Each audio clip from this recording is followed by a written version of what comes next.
Some called it a home run, others called it history.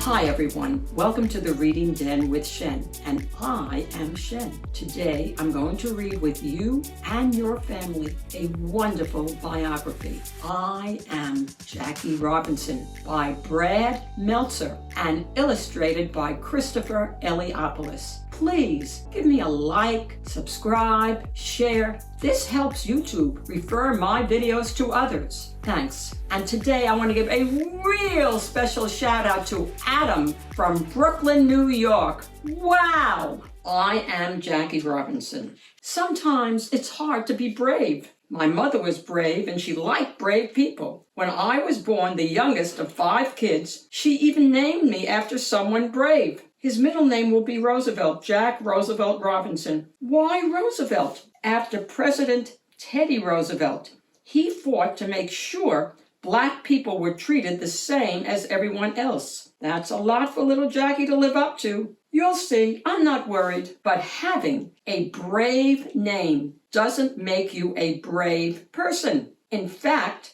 as a kid, I didn't like sleeping alone. I used to sleep in my mom's bed. Even when she tried to bribe me, I wouldn't leave.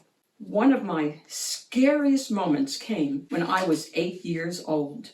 I was outside, and a girl from across the street called me a terrible name. I was so mad, I yelled a name right back at her. Her father came running immediately. He didn't like it that a Black boy was standing up to his white daughter. We were the only Black family on our block. I don't remember who threw the first rock, but the fight was on. Me versus her dad. I had a good arm, but no one wins in a rock fight. Eventually, the girl's mother came out and broke it up. Like I said, the world can be a scary place. But even as a kid, there was one thing that always made me happy. Sports. And winning at sports. Okay, that's 2 things. I love playing everything. Baseball, football, basketball, soccer, marbles, even dodgeball. I duck, jump, leap, and of course throw, and throw, and throw. All the kids would get in a circle, white, Black, Hispanic, Asian. We all played together. The rules were simple. If the ball hit you, you were out. By the time I was done, I'd be the last one standing. But the truth was, they weren't mad at me for winning. They appreciated the skill it took. Those childhood games were some of the only times I wasn't judged by the color of my skin. Still, that didn't make all of my problems go away. At the local public school in Brookside Park, you could only go swimming if you were white. If your skin was Black, they locked you out. When people complained, they gave us one day each week, Wednesday. Every Wednesday from 2 to 5 p.m., they opened the pool to anybody Black, Mexican, or Asian. So, how do you win when you feel like you're fighting the entire world? My mother, who worked as a maid, showed me the answer. Back then, we were so poor. We sometimes ate only 2 meals a day. To help us out, every Saturday night, the local bakery would let us take their leftovers. And the milkman, back when milk was delivered to your house, would give us whatever extra he had. We weren't the only ones struggling for money. My mom took the extra food and shared it with all our neighbors. That's how we got to be friends with everyone in the neighborhood. It was one of my mom's best lessons. When you do something good, it brings out the good in others. Plus, the more our neighbors got to know us, the more they realized just how much Black and white people are alike. I learned a similar lesson from a local mechanic named Carl Anderson. He saw the group of boys I used to hang out with. We called ourselves the Pepper Street Gang. We were a bunch of poor kids. For fun, we'd throw dirt clods at cars and swipe golf balls from the local course. When he saw what we were doing, Mr. Anderson took me aside. He didn't lose his temper. Calm as could be, he told me, "Jackie, I know why you're following the crowd. You're afraid they'll think you're different or chicken. But it doesn't take guts to follow the crowd. Courage comes from being willing to be different." Sports and winning at sports. especially baseball. As a teenager, I could run so fast. A local reporter noticed that in nearly every game, I stole second, third, and home at least once. In college, I became the first UCLA student ever to letter in 4 sports in the same season: baseball and football and basketball and track.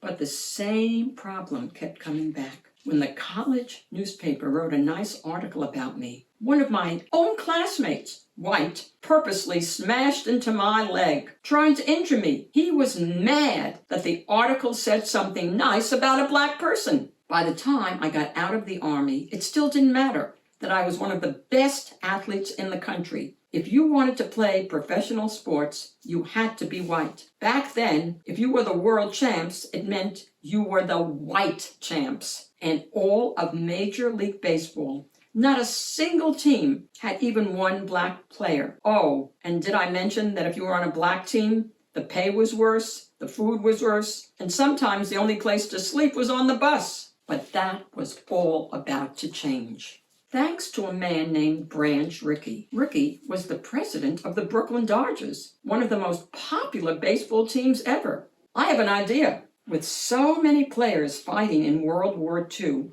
Rickey had a plan for filling his team. The Dodgers will secretly look at black players. Are you nuts? People will stop rooting for us. I don't care.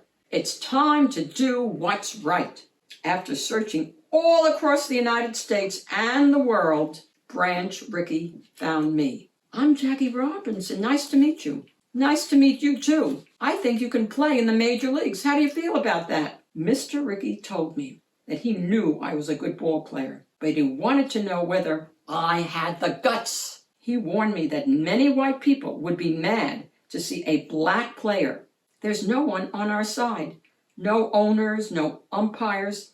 Loads of players and spectators will yell at you. Pitchers will throw baseballs at your head. But no matter what they do, if you get angry, it'll look like you can't handle it. Can you handle it? On April 18th, 1946, at 27 years old, I was given my shot. At Roosevelt Stadium in Jersey City, New Jersey, I played my first official game for the Montreal Royals, the Brooklyn Dodgers farm team. You better believe I was terrified. I didn't want to let people down. Then at 3:04 p.m., in my first at-bat, I was thrown out at first. You're out. Thousands of black spectators had come to see what I could do. Thousands of white people were there too, convinced that a black player couldn't possibly be as good as a white one. It was up to me to prove them wrong. The next time I came up was in the 3rd inning. There were 2 men on base. The pitcher decided on a fastball. I can still see it coming. Chest high, down the middle, but this time, crack!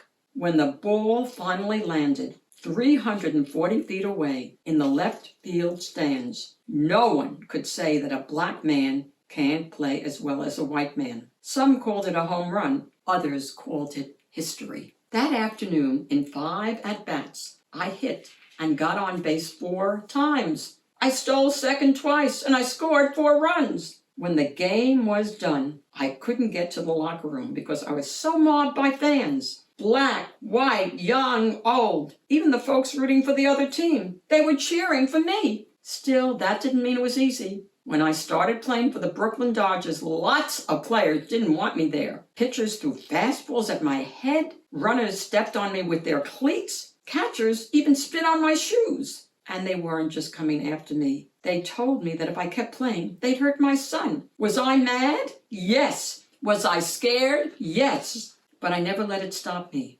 Game after game, I kept playing, knowing I wasn't just playing for myself. Each time, more and more people, black and white, were cheering. In the stands, fans wore "I'm for Jackie" buttons. And slowly, eventually, we were all playing together.